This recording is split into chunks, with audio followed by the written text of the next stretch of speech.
Ayan, magtatago na ako. Sis, dito ako magtatago para hindi ako mahuli ni Judian.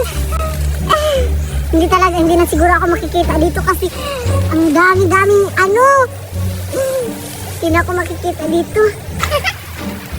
Teka, ano yan? Parang may tao dun sa halaman ah. Ano kayang ginagawa niya dun? Baka nawawala siya? Puntahan ko nga. Hindi talaga ako makikita ni Judian dito. Asaan na kaya siya? Ano ginagawa mo dyan? Ha? Bruda, anong ginagawa mo dito? Bakit nandito ka? Nagtatago ako kasi hinahabol ako ni Judian kasi gusto makapaglaro sa akin. Kaya nagtatago ako dito. Ikaw ba yan, Duray? Ano ba kasi nilalaro niyo? Ba't nagtatago ka dyan? Baka may ahas dito. Di ka talaga nag-iisip. Huwag kang maingay Buraday. Baka marinig tayo dito ni Judian. Hinahabol niya ako kasi gusto niya makipaglaro sa akin. Nagtatago ako dito para hindi ako makita niya. Sus, yun lang pala yung ayaw mo makipaglaro sa kanya. Ang babaw naman ng rason mo. Kung gusto mo, tayo na lang maglaro. Kasi, papainggitin natin si Judian ng Barbie ko. Hala! Ang ganda naman ng laruan mo, Barbie. Siguro ang mahal-mahal niyan. Talagang maiinggit si Judian yan kasi ang ganda ng laruan mo. Tignan mo parang ang bago-bago pa. Talaga? Ako lang meron ito kasi galing to sa Amerika. Bili ng mami ko. Kaya, kayo, tamang tingin na lang kayo kasi hindi niya kaya bumili ng ganito. Maglalaro na tayo. Tsaka papainggitin natin si Judian nito. Sure ko maiinggit. Siyempre, maiinggit yun. Maiinggit talaga yun kasi mataka pa naman yun sa mga laro-laro. Kaya nga nagtatago ako kasi tagli-5 piso lang yung kaya niyang bilhin dun sa palengke ng mga Barbie. Tara, puntayin natin para maingit siya. Sige, tara. Tara. Asa na kaya si Duray natatago? Duray! Ay, Duray! Nawawala na ako. Saan ka na natatago? Duray, magpakita ka naman. Ba't kasi natatago ka? Maglalaro naman tayo eh. Duray! Alam ko, maiingit talaga yun, di ba? Kasi Barbie ko. Tumatawag na si Judian. Tinatawag niya ako. Puntahan ka na natin. Sige, tara. Pupuntahan natin. Judian! Judian! Duray! Hala, sino yun? Hala, ito na si Duray. Pero sino kasama niya? Hala! Judian! Hala! Andito ka na pala. Hala, sino yung kasama ka, Duray? Si Buraday. Hindi pa na doon makilala. Makasama mo, di ba sabi ko sa'yo na tayo na maglalaro. Napakasama ka ni Buratay! Nagtatago ako dun sa may puno. Nakita niya ako. Ang ganun ba? Oo. May dala-dala siyang laruan. Tignan mo, ang ganda-ganda. Wala! Barbie. Para sa akin ba ito, Buraday? Why, hindi yan para sa'yo. Anong para sa'yo, Julian? Ang mahal-mahal nito. Papainggitin kayo namin. Oo nga. Judian, kasi alam ko hindi ka makakabili ng ganyan. Oo nga. Uy, grabe ka naman, Buraday. Ipapaingit mo talaga sa akin. At saka ikaw, Duray. Anong sabi mo, hindi ako makakabili niyan? Eh, ba't ikaw? Makakabili ka ba? Grabe ka naman doon sa akin. Siyempre, makakabili ako kasi kaibigan ko si Buraday. Oo nga.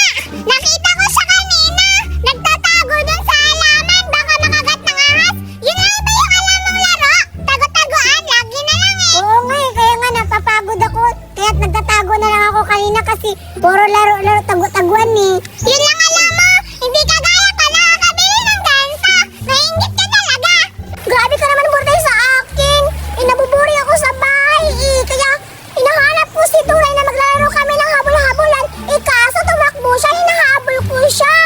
Sana, babay ka naman, Buraday, sa akin. Gusto ko lang maghanap ng kalaro. Huwag niyo naman akong ganituhin. Laro, lagi na yung laro. Nakakapagod na yung habol-habolan mo. Ay, tingnan mo. Pumapayat na ako. Oo nga, kaya ako nagtatago eh kasi napapagod ako sa kanya. Habol kami ng habol kanina. Pangpahirap lang yung laro na alam mo eh. Bahala kayo, basta ako. Ano lang ako, masaya.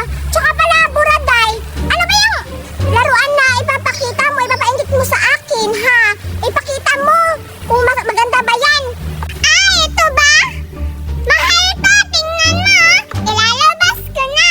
Wow! Tignan mo. Judian, tignan mo, ang ganda-ganda ng dress niya, oh. Oo. Wow! Maganda Tsaka ang ganda to. pa ng buhok niya. Wow! Diba kasing ganda ko? Maingit ka talaga. May kakulay mo, Buraday. buhok niya o kakulay mo. Si Britney Spears ito eh. Wow, ang ganda ng dress niya. Oo naman. Ito yung pinakamahal doon na laruan sa Amerika.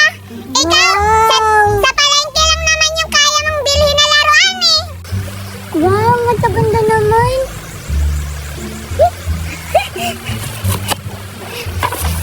Buraday, akin na lang to. Di ba tinatapon mo naman? Akin na lang to kasi ang ganda-ganda.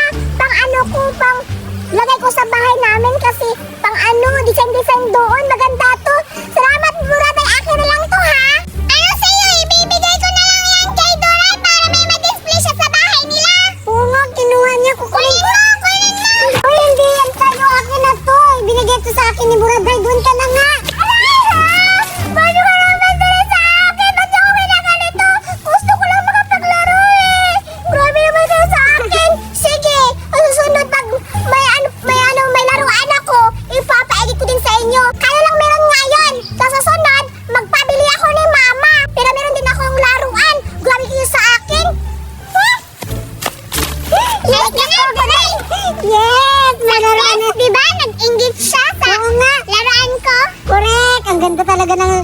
Maganda pa rin siya kahit box na lang yung sa akin kasi may mga mukha. O, tignan mo. Oo nga, Meron sa'yo na lang yan. Gift ko na lang yan sa'yo. Sige, thank you, Buraday. Ang Kita sa bait-bait mo mukha ni talaga. Julian na nainggit siya. Oo nga, kawawa nga siya kasi tinulak ko doon sa sa may Bagay lang damuhan. yun sa kanya. Ano sabi niya? Babawi siya sa susunod. Hindi naman niya kaya bumili ng mamahalin eh. Oo nga eh. Ang alam ko, mabili lang siya ng tig-5 piso doon sa palengke. Oo nga. Tapos pinapahiram niya sa amin. Eh, ang baho naman. Ang chip-chip nun. Oo. Tara na. Alis na tayo. Iwanan natin si Judy Ann.